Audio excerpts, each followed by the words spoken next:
Welcome to this presentation on A-Level Sociology, whereby I will be explaining to you a little bit about studying A-Level Sociology at East Norfolk Sixth Form College. I'll be telling you a little bit about the course and the topics that we cover, as well as a little bit more about why you should study sociology with us. I would also massively recommend that you look at the sociology course page on the East Norfolk website and also follow us on our social media accounts. We have both Instagram and Twitter, where we post lots of extracurricular articles and documentaries to look into to help you with your studies. So, in sociology, we study society. We study the world that we live in and so compare societies and cultures that exist across the world. We also look at how our society became the way that it is today and how it's changed over time. We look at the way societies are organised and structured, some in the same way and others very different. We study large groups of people and how they may act in a similar way and ask why that is. For example, why do groups of people commit crime? We look at the way that those communities work effectively for those in their group, but also look at the way that societies over time have not worked well for everyone and how there can be challenges and inequalities within society. We always ask why. Why do groups of people behave in this way, or why is our society the way that it is? The A-level course is 100% exam, and so there is no coursework, just exams in the summer term. It is split into 2 years of teaching, year 1 and then year 2. At the end of year 1, you will sit 2 exams, component 1 and component 2. If you choose to leave the course after year 1, then you will leave with an AS qualification. Your first year grade is used for university predictions and target grades for year 2, and so they won't count towards your final A-level grade. At the end of year 2, you will sit 3 exams, component 1, component 2 and component 3. Component 1 and component 2 will be similar to your first year exams, just with different questions and slightly different exam structure. You will also sit a third exam on new content that you will learn in year 2. The marks from the 3 exams are then added together to give you your final A-level sociology grade. So this is the Sociology Year 1 curriculum journey, which shows the topics that you will learn for Component 1 and Component 2. Component 1 is topics 1 and 2, and Component 2 is topics 3, 4 and 5. I will go through each of the exam papers with a summary of the content in a moment. On the right hand side, there's a little bit about how each of these topics link to one another, as well as how they link to other subjects and possible careers. You can find this curriculum journey on our website, as well as our social media sites, if you wish to look at this in more detail. This is the Year 2 Sociology curriculum journey, which shows the topics that you will learn in Year 2. So Component 1 is still on topics 1 and 2, Component 2 is on topics 3 to 5, as well as now topics 8 and 9. The Component 3 exam is on topics 6 and 7. As you can see on the right hand side, again there is a little bit about how each of the topics link to one another, as well as how they link to other subjects and possible careers. And again, you can find this curriculum journey on our website, as well as on our social media sites to look into in more detail. So each exam is split into 2 sections, Section A and Section B. In Component 1, you will cover socialisation, culture and identity, and youth subcultures. Some of the content includes who teaches us to conform and follow the norms and values in society. Is it our family, the education system, peer groups? You also learn about different types of cultures and subcultures that exist worldwide.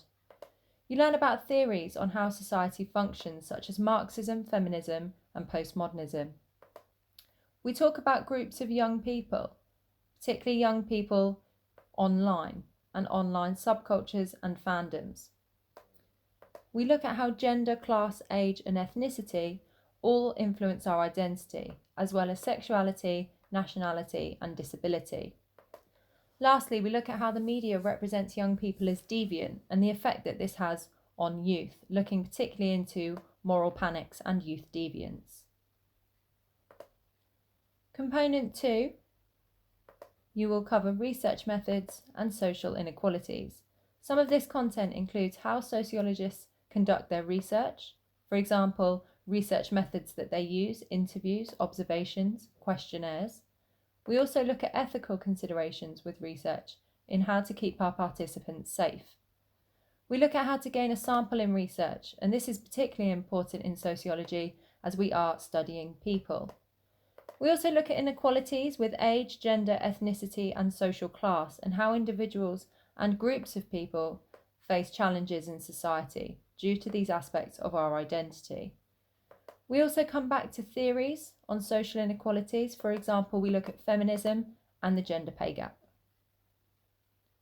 In component 3, you cover globalization and the digital world, alongside crime and deviance. Some of the content that you'll learn is how the internet and social media has changed our lives. Is this for the better or for the worse? However, why media companies use our data and whether it's always for good reasons. We also look at theories, again, such as globalization with postmodernism, and then we go on to look at crime.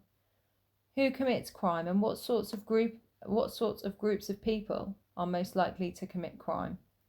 Why people do commit crime? What are the sociological issues that may draw a person to committing crime, as well as how we can reduce it? So what can we change in our society to prevent crime from occurring? When looking into theories on crime, we consider political perspectives as well as sociological theories. Any subject goes well with sociology. Sociology is such a general subject that it covers a variety of topics and also links well with most subjects. However, it does combine particularly well with criminology, psychology, law, religious studies, politics, media studies, and history. Sociology teaches you plenty of skills that you will need for the future, such as essay writing, critical thinking, presentation skills, teamwork, and discussion and debating. In regards to future careers in sociology, you can certainly go on to university to study a variety of subjects. Many of our students this year are going on to studying sociology, social work, law, criminology, social psychology, international development, and anthropology. If you would prefer to gain an apprenticeship or employment, then many students have gone into healthcare and nursing. Sociology is great for careers in teaching, the criminal justice system, social work, psychology, and counselling, as well as charity work or research. The great thing about sociology is it gives you a much better understanding of the world that we live in, which is vital for any job or career. We've held a number of extracurricular activities throughout the years, such as feminist talks and events for International Women's Day. Our students also engage in charity projects, and we often go on university trips, for example, going to UEA.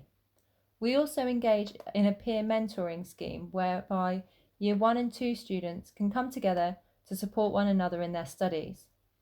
The Sociology Library is also available for students who wish for extra reading on certain topics.